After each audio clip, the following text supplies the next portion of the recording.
My dead brother just texted me. He sent a photo I can't explain. I'm typing this while sitting in my car outside a cemetery because I'm too scared to go home.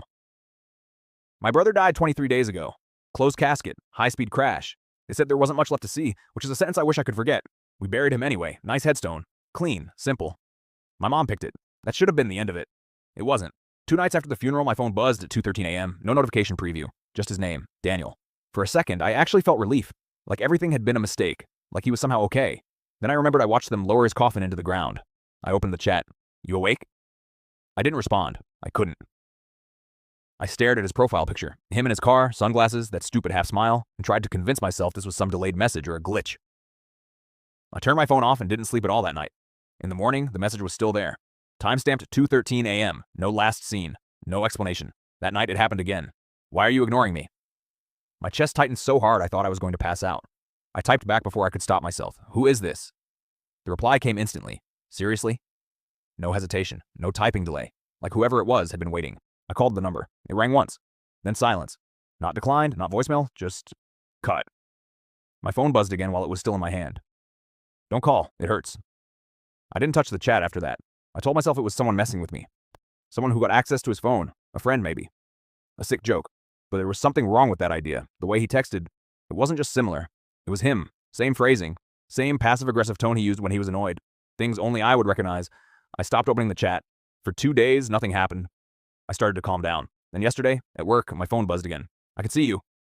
I froze. I read it 3 times before I even looked up. My office was normal. People typing. Phones ringing. Nothing out of place. I typed, "Where are you?" The typing dots appeared. Stayed there longer this time, like he was thinking. Then, turn around. I didn't. Not immediately. I don't know why, but something in my gut told me not to. My phone buzzed again. Do it. I turned. There was no one there. Just the hallway. Empty. I grabbed my stuff and left. I didn't tell anyone. I didn't go home either. I drove around for an hour before finally forcing myself to go back. I checked the chat again later that night. There was a new message I hadn't seen. You left too fast. That's when I noticed his profile picture had changed. It wasn't the car selfie anymore. It was his grave. Fresh dirt. The exact angle I remembered from the funeral. Close enough to read the engraving. Too close. Like it was taken by someone standing right over it. I didn't sleep. At 2:13 a.m. exactly, my phone buzzed again. Why didn't you visit me today? That's when I snapped.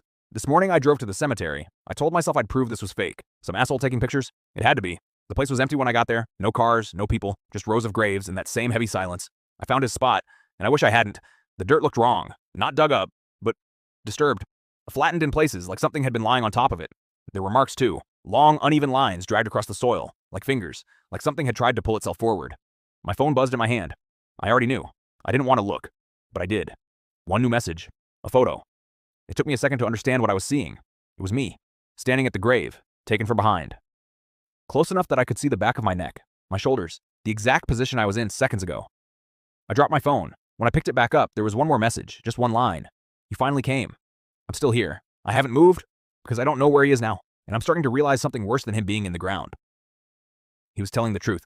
I'm not in there.